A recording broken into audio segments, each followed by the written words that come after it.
Hello guys, and welcome to my beginner guide on PvP in the Elder Scrolls Online.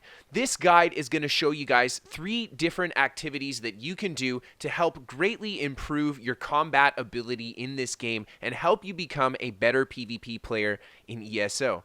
All of these activities have no requirements outside of one of them requiring you to have a friendly player with you. This video is packed not only full of examples, but lots of information on combat in this game and all the little intricate things that you can do to help push your combat to the next level.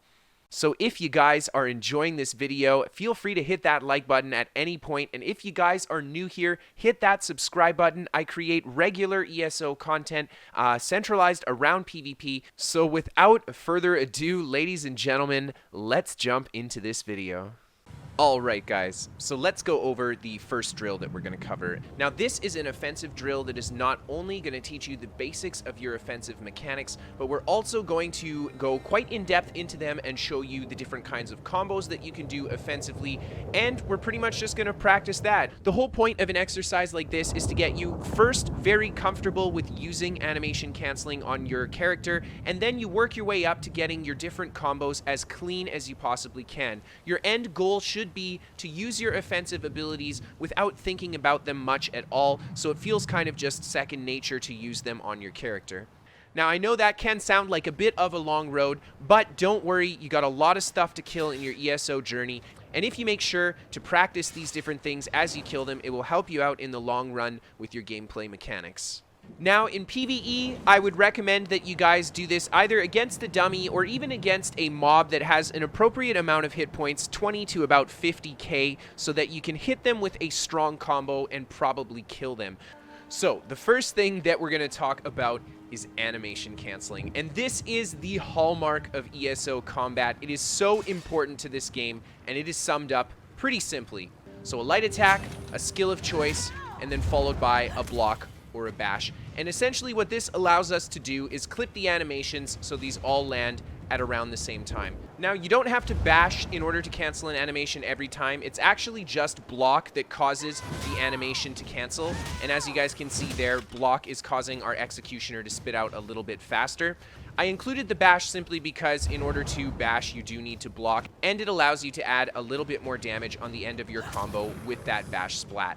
Now, in PvP, everyone has kind of a limited health pool, and your goal is to kill your opponent, right? So in order to kill them, you don't want to deal, like in PvE, a huge amount of damage over a fixed period of time. Ideally, what you want to do is just hit them hard enough that they get to 0 hit points at some point. So canceling your animations essentially allows you to stack it all in one go, getting you a little bit more damage at the end in a shorter period of time. And then, of course, weaving your light attack in before every animation is very important because it allows you to essentially deal that little bit of extra damage. Now, to practice just your basic weaving, all you want to do is pick your weapon of choice and your spammable offensive skill of choice, and just do light attack, skill, bash, light attack, skill, bash, and just practice the weave so you get it cleaner and cleaner and cleaner. And yeah, you pretty much just want to do this every single time that you attack, and practice makes perfect. The better you get it, the better it works. All skills kind of have a little bit of a different feel to how they animation cancel. Some of them are a little bit laggier than others, but for the most part, they are all fairly similar. So now what we're going to talk about is combination attacks. Now, this is using your skills in a way that allows them to all kind of stack the damage together, dealing a large amount of damage in a short period of time, which, like I said, is the best way to kill a player in PvP. So there is a huge variety of abilities that you can use for combination attacks, and I would recommend that you play around with the different skills that you have access to on your class and with your different weapon combinations that you want to use. Feel free to have fun playing around with it. Respecs are very cheap and easy to do, so you don't have to worry about spending your skill points. You can definitely get them back later. So explore around with the different skills you want to use and see how they work. For the sake of this video, I'm just going to use Poison Injection and Power of the Light. Poison Injection Injection is my first example because it's a damage over time ability, and that dot can stack with our animation cancel, essentially allowing us to deal a little bit more additional damage. And then Power of the Light is my next example skill because it is a delayed attack that hits your opponent 6 seconds after you cast it. An ability like this is quite common in the game, and that's why I've included it here. So the whole goal of a combo attack in PvP is of course to deal as much damage in the short period of time. So we'll start with the Power of the Light and then go for the Poison Injection, and then when the 6 seconds are up, we go for our animation cancel combo. And there we see everything lands roughly at the same time. I didn't time it perfectly, but you guys saw that we had a pretty nice damage splat within about a second there. And the big advantage of that huge splat is yet again that it could potentially kill your opponent in that short period of time. Now you can use all kinds of different abilities to create these sorts of combos with your skills, and like I said, just play around with them and you'll figure out what works for your class and your build. And then finally, guys, I want to include the last bit of combos, and that is animation canceling combos. Now this is a little bit different than what we mentioned before because it does have to do with the skills that we use, but it's more about how we mechanically execute those skills rather than the timing of the skills that we're using. So the first example that I'm going to give is the bow heavy attack into a gap closer. You can do this with any ranged weapon that is not channeled, so it won't work the lightning or resto staff simply because they have a different functioning heavy, but with the bow or a fire staff or a frost staff, this will work coming into a gap closer. So the big advantage of this is that we can do the heavy attack, weapon swap into our greatsword, and crit rush into our opponent. And these two attacks will land roughly at the same time. So this just allows us yet again to stack more damage in a short period of time. So the next thing that I'm going to mention about a gap closer is that when you use a gap closer, you have about a 1 second cooldown before you can use another skill. And this goes for every skill in the game. After you cast a skill, you can recast it whenever you want, but you have to wait about 1 second before you're able to cast any other skill. Now your light attacks are pretty independent of this, and that's why animation canceling works with light attack into our skill of choice. So when we use a gap closer like Crit Rush, what it allows us to do is essentially follow it up with another skill when we land on top of our opponent. And this is because when we activate our Crit Rush, we're back here, and during the travel time of the Crit Rush, that cooldown is being expired. So by the time we actually land on our target, our next skill is already off cooldown, and we can fire away our next ability of choice. So I'll show you guys an example of this in action with the bow heavy attack yet again into the Crit Rush and then the light attack skill bash. Now the big advantage of this kind of combo here is that yet again we stack all of this additional damage. However, we don't have to cast any additional skills for this. This is just an increase in damage from us using our mechanical abilities. Now you can also do something like this with ranged abilities that have a delay or arc time. Now something like Snipe, for example, which has quite a bit of delay before the arrow hits your target. You can do a Snipe, partial charge a heavy into a bow light attack, and there we see we get a really nice total splat on our opponent with all 3 attacks landing on the same time. And this also works with a light attack as well. I like to do the partial charged heavy because it allows you to time it a little bit more. In PvP, you actually have a little bit more ranged on your ranged attacks than you do in PvE land, which is where I am right now. So the big advantage of holding that heavy is that it just allows you to kind of time your attack so it lands all at the same time yet again. Now what you can do is incorporate this into something like a gap closer as well, and we can stack everything together in one smack. And if you want, we can also include Power of the Light on top so we get that full combo stack on our opponent, and I'll show you guys what that looks like. So we're going to start off with our Power of the Light. We're going to wait just a little bit for the timing here, go into our bow heavy, partial charge, crit rush, light attack, skill of choice, and bash. And there you see we land the full cancel combo. Within roughly a second of everything, we land so many attacks on our opponent. So go out there, guys, find some weaker NPCs and practice away those cancels. Start from your basics with just your light attack weave and work your way up as you feel more comfortable. All right, guys, so the next exercise we're going to take a look at is a defensive exercise. Now, this is a very important exercise for PvP for quite a few different reasons.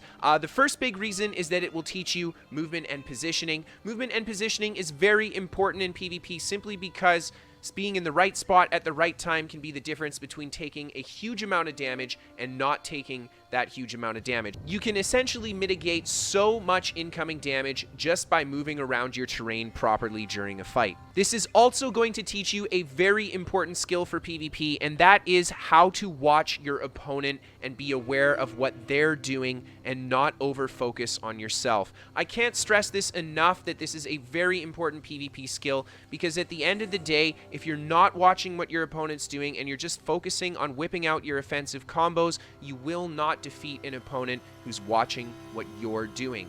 So practicing an exercise like this will teach you those basic skills that you need to start doing those things, and this of course results in you becoming much more reflexive in your gameplay, where you don't have to think a lot about what you're going to do. Instead, you just react the right way with your character. So for this drill, you can play whatever build you like. I would recommend, if you can, try a medium armor setup, preferably with some higher sustain. It'll just allow you to use your defenses for longer and get a better feel for them without running out of any resources. Now, the whole point of this drill, guys, is to not get hit. You simply just want to pick a fight with as many mobs as you can and try to defeat them without getting hit once. And the idea behind this is that you're being aware of what your opponents are doing and executing the proper defensive techniques in order to react to them. Not only do you want to focus on avoiding all incoming damage, but you want to make sure that you stay mobile, and that if you can't dodge an attack, that you block it or shield it or use some sort of defensive technique to prevent that attack from hurting or disabling you in any way. If you get hit by anything, your priority should be to recover as soon as you possibly can. So if you get hit by an attack and it snares you, you should remove that snare, avoid all other incoming attacks as best as you possibly can, and heal up as fast as you can as well. So we're going to start by going over all the different defensive techniques that we have mechanic-wise in PvP. So the first part that we're going to talk about is movement, speed, and snares. Movement is very important. Like I had said earlier, in PvP, if something can't see you through the wall, it can't shoot you, right? So that essentially allows you to negate that damage. Now, there are other aspects to movement as well, and that is things like snares and immobilize, as well as speed boosts. So you can speed your character up as well as slow opponents down, and this is just part of that movement gameplay. So here you see we get a speed boost from casting our Psijic ability, and if we were to cast one of our Restoring Light abilities, we would snare an opponent by 30% if they were standing in it. And this just helps play into the movement aspect of our build, because we will not only be able to move faster, but an opponent that's following us will be slowed down by the big fields that we leave behind. Now, you can, of course, remove snares and immobilizes in this game with purges or snare removals, and it is great practice to get in the hang of doing things like that with those abilities. Now, the next defensive technique that we're going to talk about is roll dodging. And roll dodging is something that medium armor builds do a lot, but every single build in PvP at some point will roll dodge. Rolling allows you to avoid any single target attack. However, an area of effect attack will still hit you if you're roll dodging. If someone hits you with the damage over time bleed, rolling will not negate your damage over time that you take afterwards, but you can dodge the initial attack, negating the damage over time entirely if he just doesn't hit you. Now, roll dodging not only allows you to avoid the attacks, but it breaks any immobilize on you as well. So if you're immobilized and you roll, you will no longer be immobilized. And of course, you move while you roll dodge, which is important because it is a defensive technique that allows you to cover some distance when you use it as well. And then finally, when you roll dodge, the cost of it becomes more and more expensive as you roll more and more often. And you need to wait 6 seconds after rolling before the cost of your roll dodge goes back to normal. Now, an important thing that I wanted to note about roll as well is that you can use it to animation cancel at the end of your combo. If you want to add a roll dodge at the end of an animation cancel combo, you actually put it after the block and the bash. It's the very last thing you put in. So you can do a light attack, a skill of choice, a bash, and then into a roll dodge, all in one animation cancel combo like that. Now, the reason I mention this is because it allows you to remain very defensively sound while still applying a lot of offensive pressure. I can essentially dodge incoming attacks while continuing to attack this dummy here. Now, the next mechanic that we're going to talk about is block. And block is a very important mechanic yet again in PvP. And just like roll dodging, regardless of what build you play, you will use block in PvP. Now, what blocking does is it significantly reduces the amount of damage you take from an incoming attack. Blocking also slows your character down. While you're blocking, you don't move as fast. On top of it, while you're blocking, you do not regenerate stamina, so it shuts off your stamina recovery entirely. So that strong defensive stance that it gives, of course, comes at some sort of a cost. Now, the big reason why you want to block in PvP on any build is because it can prevent you from getting stunned. An incoming stun can be deadly in PvP because you have to break the stun, which can cost you 5,000 plus stamina in order to break. And of course, it takes time to break the stun as well, and during that time, you're not blocking, you're not rolling, you're essentially in a vulnerable position where people can hit you as hard as they possibly can. Blocking is almost always the best option to prevent an incoming stun if you see it coming. If you see an incoming javelin from a Templar that can stun you when it hits you, you want to make sure to block that javelin, and that way you just expend 1,000 stamina blocking the javelin instead of expending 5,000 stamina breaking the stun. At the end of the day, it is almost always more cost effective to block an incoming stun than to take it and break it. The only time I would recommend that you don't block an incoming stun and allow it to hit you is if you know without a doubt that you can lay on the floor and will not die during the duration of that stun. Now, not only do you want to block incoming stuns, but you also want to block incoming critical damage attacks. So any big attack that you know your opponent's going to throw out that's going to hit you really, really hard, you want to block that to reduce the amount of damage that it deals. Yet again, if you spend 1,000 stamina blocking a 10k damage attack and instead it deals 3k damage to you, that means that you don't have to spend whatever resource you would have in order to heal away the amount of damage that that just did. Now, this aspect of blocking is a lot trickier to learn, and it comes with more experience in PvP than anything. You just learn to kind of predict what your opponents are going to throw out and what you need to block and what you don't. But a great tip to get you started, you almost always want to block a Nightblade attacking you out of stealth. And finally, guys, the last part of blocking that I wanted to mention is that blocking an enemy's heavy attack will reduce the amount of resource that it returns by 50%. Now, heavy attacks return resource, and that's a very important defensive aspect of them, and we'll talk about it a little bit later. But if you successfully block that heavy attack, you can negate the amount of resource that your opponent returns from it, essentially giving you the cost-effective edge in the fight. Now, the next mechanic that we're going to talk about is breaking free, and we mentioned this a little bit with blocking, and breaking free is essentially what you have to pay in stamina in order to break a stun state. So if an opponent hits you with an attack and you're knocked on your butt, you spend 5,400 stamina and you can get back on your feet again. If you don't have the stamina to break free, you have to wait and sit either until the stun is over or until you have enough stamina to break the stun. Now, breaking free is a very important aspect of PvP because you will get stunned and you will want to break it, ideally as soon as possible. The only time that you should not break a stun is yet again when you are sure without a doubt that you will not die during the duration of that stun. And finally, guys, the fact that both blocking, rolling, and break free all cost stamina and are all very important for every single build in PvP should kind of stress the fact that every PvP build needs to have some way to kind of sustain its stamina. Alright, so the next defensive ability we're going to talk about is Bash, and we covered this on the offensive side because it allows us to deal a little bit more damage, but the intended function of Bash is to actually interrupt an opponent who is doing a channeled cast. Now, this includes all kinds of different abilities, things like our Templar's Radiant Destruction, or even the Solar Flare into Dark Flare cast time morph. Any ability that has a cast time can essentially be bashed.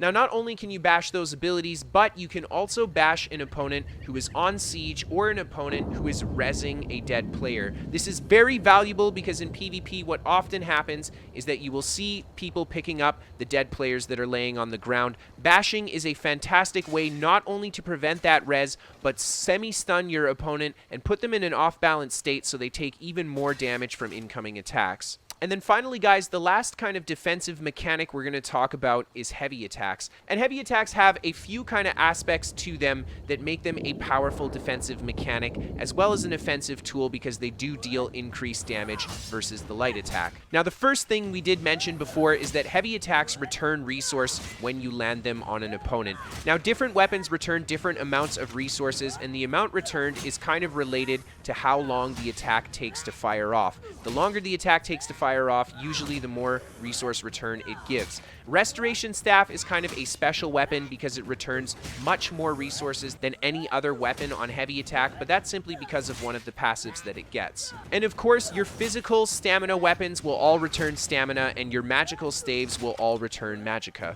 Now, not only do heavy attacks return resource, but heavy attacks can also stun an opponent that is off balance. There are different ways to afflict the off balance status to an opponent in this game. A great way to know whether or not an opponent is off balance is to go into your settings, go into combat text, and make sure that you have outgoing crowd control on. This will allow you to see whether your opponent is stunned or off balance, and this just lets you know when you can take advantage of this little heavy attack perk. When you heavy attack an opponent that is off balance, you actually stun them, and it doesn't have to be a fully charged heavy attack. It can even be a partially charged heavy attack. So this is a nice little quirk because it allows you to essentially add a stun into whatever other ability you're using if you set your opponent off balance with whatever method you're using to do that.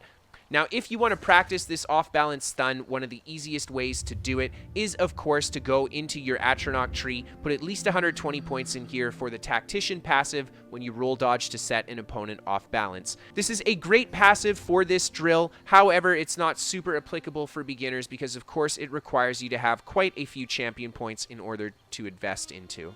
And then finally, guys, the last set of defensive mechanics that we're going to talk about is the abilities that you actually use. Now, there are all kinds of different abilities that you can use defensively, but putting them in different categories, we have things like heals, and this is just going to give you health back if you're missing some. We have things like damage shields, and what this is going to do is give you a kind of shield over top of your health bar that will take damage for you before your health gets hurt. We have abilities like Purge, and what this does is remove negative effects. Everybody has access to some sort of a Purge, and this will remove things like damage over time, defiles, this will remove curses, this will remove radiant destruction. All kinds of different abilities can be countered by Purge. So this is just kind of a knowledge skill that you just want to kind of play around in PvP and see what abilities you can and can't purge. We have defensive abilities like Reflects, which allow you to reflect a projectile back onto your opponent when they shoot it at you. And then we also have